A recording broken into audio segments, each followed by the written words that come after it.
ఓం నమో వెంకటేశాయ. Welcome back to our channel.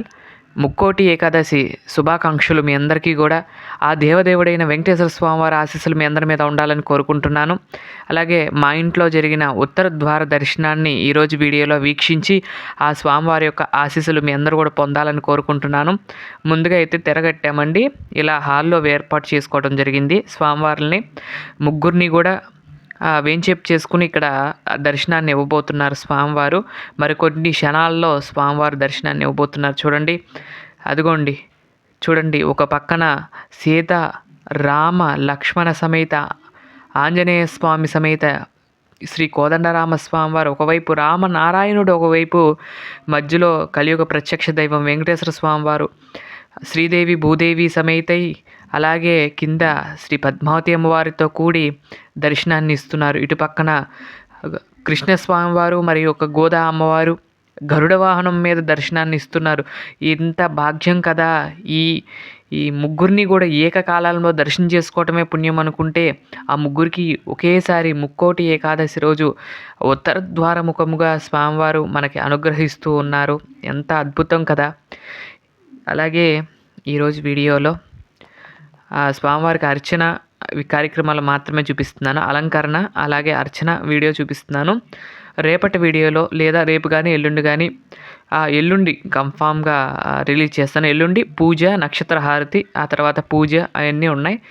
ఆ నెక్స్ట్ వీడియోలో చూడండి. ఈరోజు వీడియోలో స్వామివారి యొక్క ముక్కోటి ఏకాదశి కాబట్టి స్వామివారి దర్శనం, తొలి హారతి దర్శనం, తర్వాత అర్చన కార్యక్రమాలు కూడా ఈ వీడియోలో చూడవలసిందిగా కోరుకుంటున్నాను.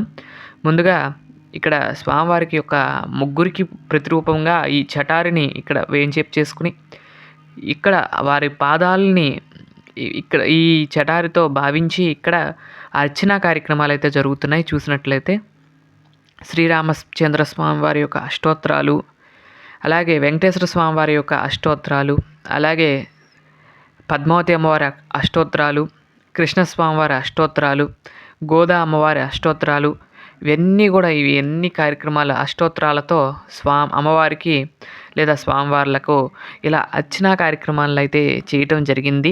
అంగరంగ వైభవంగా జరిగింది. అర్చన అంతా కూడా చేసిన తర్వాత అక్కడ ఆ దివ్య పాదుకులకు నమస్కరించుకున్నాము. ఆ పాదుకుల్ని మధ్యలో పెట్టి ముగ్గురికి కలిపి ఒక పాదుకులు పెట్టి ఆ పాదుకుల మీద ఈ పూజ చేసుకోవటం వల్ల ముగ్గురికి ఏకకాలంలో అర్చనా కార్యక్రమాలు చేసినట్టు ఫలితాన్ని ఇస్తుంది కాబట్టి అలా చేయడం జరిగింది.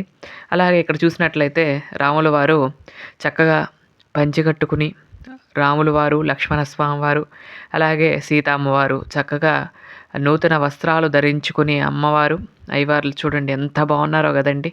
ఈ విధంగా వస్త్రాలన్నీ కూడా అలంకరించుకొని దర్శనాన్ని ఇస్తున్నారు. చూడండి, స్వామివారికి ఎంతో ఇష్టమైన తులసి దళము, అలాగే గజమాలలు, ఇవన్నీ కూడా మాలలన్నీ కూడా వేసుకుని స్వామి సుందర వదనుడై సుందర మూర్తిగా మనకి దర్శనాన్ని ఇస్తున్నారు. ఇక్కడ చూసినట్లయితే రాముల వారిని ఎంత బాగున్నారో చూడండి. దగ్గరగా చూస్తే భద్రాచలం శ్రీ సీతారామస్వామి వారు ఎలా ఉంటారో అదే విధంగా స్వామివారు అనుగ్రహాన్ని ఇస్తారు. అలానే ఉన్నారు కదండి. మీకు అనిపిస్తున్నారండి భద్రాచలం రామాలయంలో స్వామివారు ఎలా ఉంటారో అలానే ఉంటారండి. నాకు భద్రాచలం సీతారామస్వామి వారు అంటే చాలా ఇష్టము. ఆ విగ్రహాలు, ఆ మూర్తులంటే చాలా ఇష్టం. అప్పటి నుండి నేను అలాంటి కొనుక్కోవాలనుకుంటున్నాను. అలాగే చెక్కవి నేనే స్వహస్తాలతో చెక్కవి కొనుక్కొచ్చుకుని వాటికి మామూలు కోదండం పట్టుకునే ఉంటారండి స్వామివారు. వాటికి మేకవర్ చేసుకుని ఈ విధంగా అయితే చేసుకోవడం జరిగింది. ఆ తర్వాత స్వామివారికి ఇలా అలంకరించడం జరిగింది. భద్రాచలంలో ఏ విధంగా అయితే అలంకరిస్తారో అదే విధంగా అలంకరించాను. కాకపోతే అక్కడ స్వామివారిని ఏమో గరుడ వాహనం మీద వేంచేపు చేస్తారు, లక్ష్మణ స్వామివారిని హనుమంత వాహనం మీద, అలాగే అమ్మవారిని గజవాహనం మీద అలంకరించి ఆ దర్శనాన్ని కలిగిస్తారు ఆ రోజు. అలాగే ఎదురుగా ఆల్వార్లు వచ్చి పెద్ద గేట్ ఉంటుందండి, చాలా బాగుంటుంది, ఎంతో ఆహ్లాదకరంగా ఉంటుంది ఆ దృశ్యము. అలా ఓపెన్ చేస్తూ ఉంటుంటే రాములు వారు అక్కడ వచ్చి కూర్చున్నారా అన్నట్లు కనిపిస్తూ ఉంటారు. అంత బాగుంటుంది భద్రాచలంలో. ఈరోజు విశేషంగా ఆ కార్యక్రమాలు అయితే చేస్తూ ఉంటారు. ఇక్కడ చూసినట్లయితే రామయ్య చక్కగా సిగ్గులు ఒలుగుతూ ఆ చిరునవ్వులతో స్వామివారి దర్శనమిస్తున్నారు. ఇప్పుడు గరుడ వాహనం మీద గోదా కృష్ణస్వామి వారిని చూడండి, వీక్షించండి. కృష్ణస్వామి వారు కూడా చాలా సుందరమూర్తి అండి. చాలా సుందరంగా ఉంటారు. ఈ మూర్తి కూడా మొన్న వెళ్ళినప్పుడు తీసుకున్నాను. అదిగోండి ఈ విధంగా మూర్తుల్ని వేంచేపు చేసుకున్నాను. ఈ సంవత్సరం ప్రతి సంవత్సరం కూడా ఒక్కొక్క స్పెషల్‌తో చేసుకుంటామని చెప్పా కదండీ ముక్కోటి ఏకాదశి.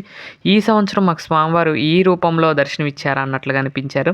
తర్వాత వెంకటేశ్వర స్వామి కూడా వస్తారు. స్వామివారికి వైకుంఠ నారాయణుడి అలంకారంలో స్వామివారు దర్శనమిస్తారు. శ్రీదేవి, భూదేవి సమేతంగా ఇద్దరు కూడా దర్శనమిస్తూ ఉంటారు. ఆ స్వామివారిని కూడా ఆ మూర్తుల్ని కూడా దర్శనం చేసుకొని ఆ స్వామివారి యొక్క ఆశీస్సులు కూడా పొందవలసిందిగా కోరుకుంటున్నాను. ఈ విధంగా మీకు చూపిస్తూ మీతో ఇలా మాట్లాడుతూ ఆ స్వామివారి గురించి చెప్తుంటే చాలా ఆనందాన్ని కలిగిస్తుంది. స్వామివారి ఆశీస్సులు మనందరి మీద ఉండాలని ఎల్లప్పుడూ కోరుకుంటున్నాను. మా ఇంట్లో మేము చెప్పే కదండి నిన్న వీడియోలో 4th క్లాస్ నుండి కూడా మేము ఇంట్లోనే ముక్కోటి ఏకాదశి చేసుకుంటాం. ఎటువంటి ఆలయానికి వెళ్ళము. వెళ్ళినా కూడా వెళ్తామండి. ఈ సంవత్సరం అయితే వెళ్ళలేదు. పోయిన సంవత్సరము చేసుకోలేదు పోయిన ఏడు. అంతకు ముందు ఏడు మాత్రం వెళ్ళాము. మరొక మంచి వీడియోతో రేపటి వీడియోలో కలుస్తాను. అంతవరకు సెలవు. నమస్కారం.